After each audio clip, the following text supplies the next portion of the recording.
Good morning, you guys. It's Thursday morning.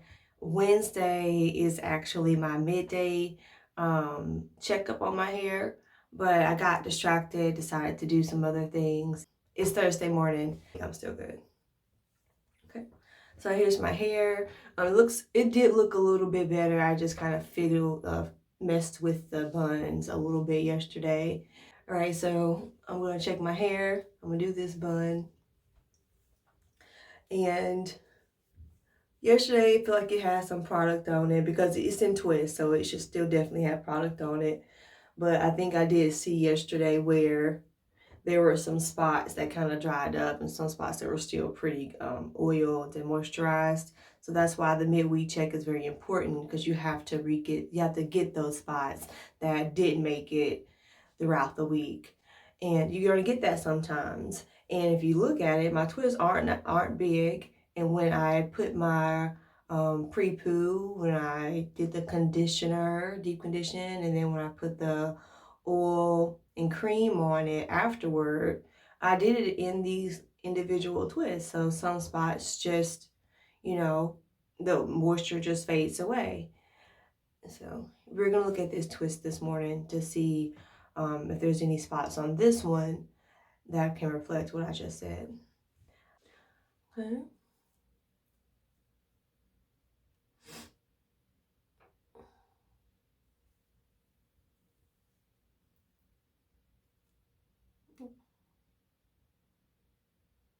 So here we go.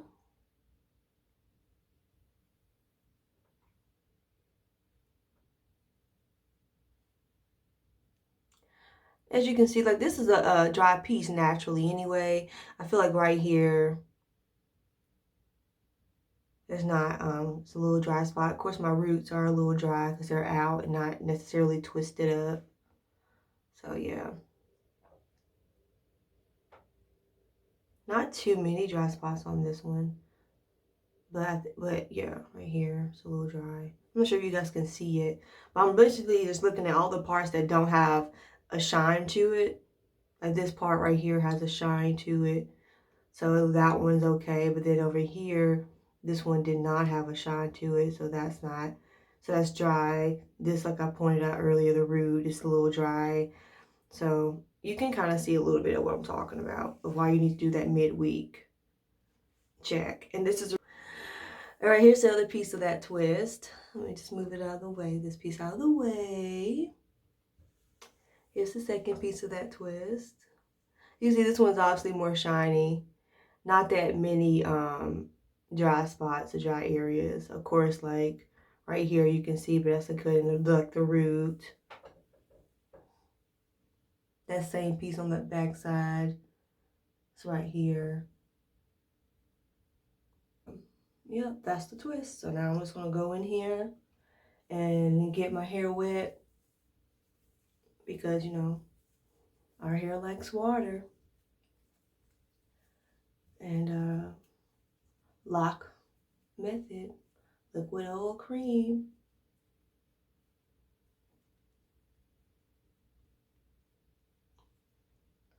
All right, you guys, I'm back and I have wetted this section of my hair that we just looked at, and I wet it with hot water, not so hot, but enough that wet it up to the point where my scalp could stand.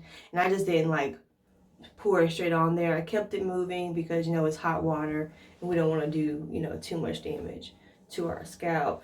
I did hot water because it opens it up, and I wanted to do that so that I could put some oil on the scalp and then do like a little scalp massage or whatever with the oil. So here's my little oil bottle. It's a mixture of olive oil, I think almond oil, and castor oil. So I'm just gonna squirt this all over my head now, my scalp. I'm not trying to be too heavy with the oil, but I put enough in there, you know.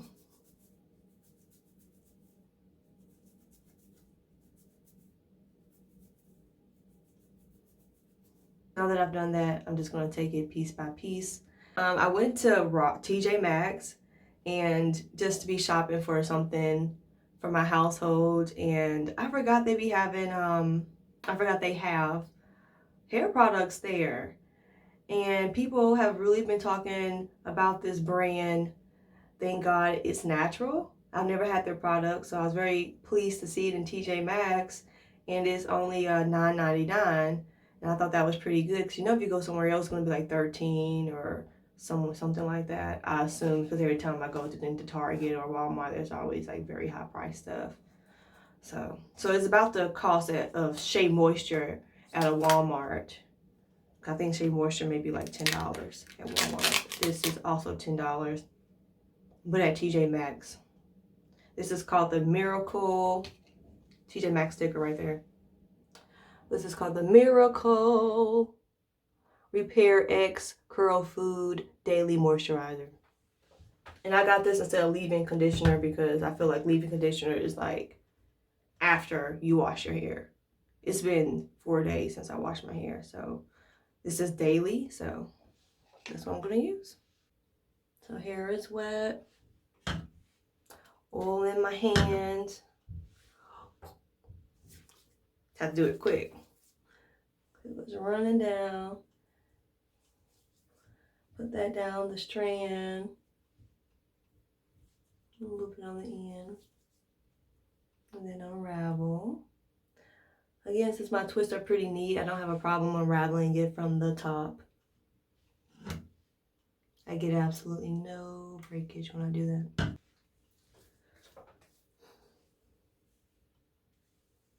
So I got it on my ends. Now I'm gonna put it on my hair. Expect some shedding because it's been a few days since you last dealt with your hair, right? So I do expect some shedding.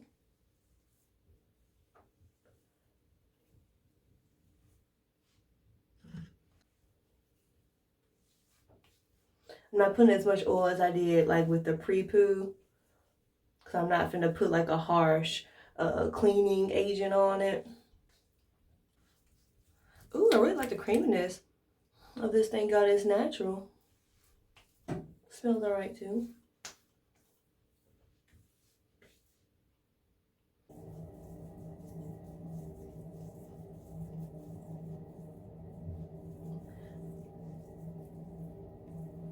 All the way towards the end. Also, what I've been thinking about is, excessive twisting.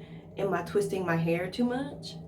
That's a concern that I also have when doing my hair. To give you an example of what I mean with this process, with these twists here, my hair was already in these twists before I started my pre-poo process, which was on Sunday. And so I simply took these twists down and put oil on them and twisted them back up.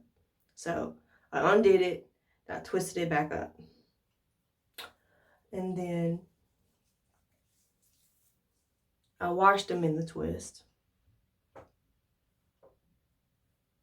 And then when I deep conditioned them, I took them down, untwisted it, and twisted it back up after I applied the deep conditioner. Then I rinsed that out. And then when it came to the leave-in or lock method, I untwisted them and then twisted them back up. So, I was during that process like, damn, my hair may feel worn out by now. All this twisting and untwisting. So I do, that was a concern of mine. So how often do you guys twist your hair?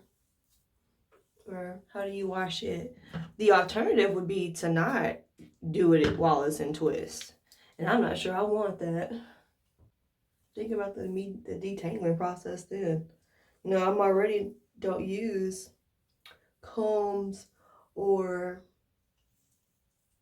brushes.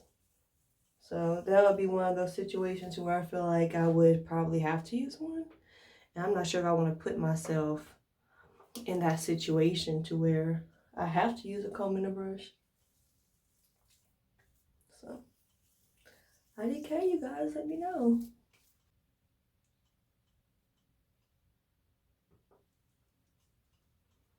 pretty big piece. So, see how this one turns out. I'm going to unravel. So that was a messy twist. Not messy, but you see how that happened? You don't want those to happen when you're twisting your hair. Lead to breakage. Oil.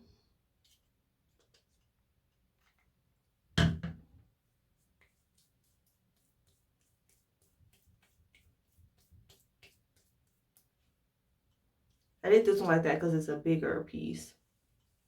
I put a little extra more oil on it, on the ends.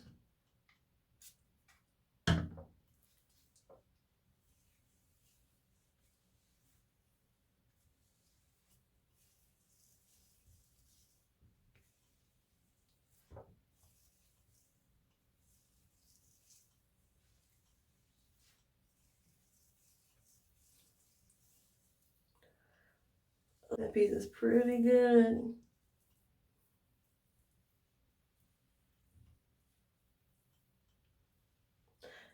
Alright, so you see that I'm not really like detangling my hair. My hair is, pretty detangled already. It was a bigger piece, so I just want to be sure that, I am breaking it down a little bit, and going over them.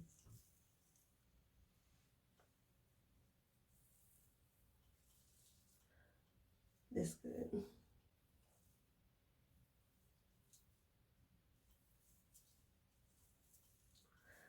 Alrighty.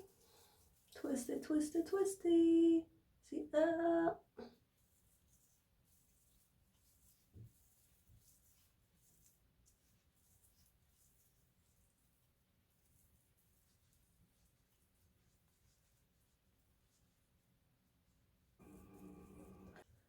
It was 27 minutes, 3 minutes per twist.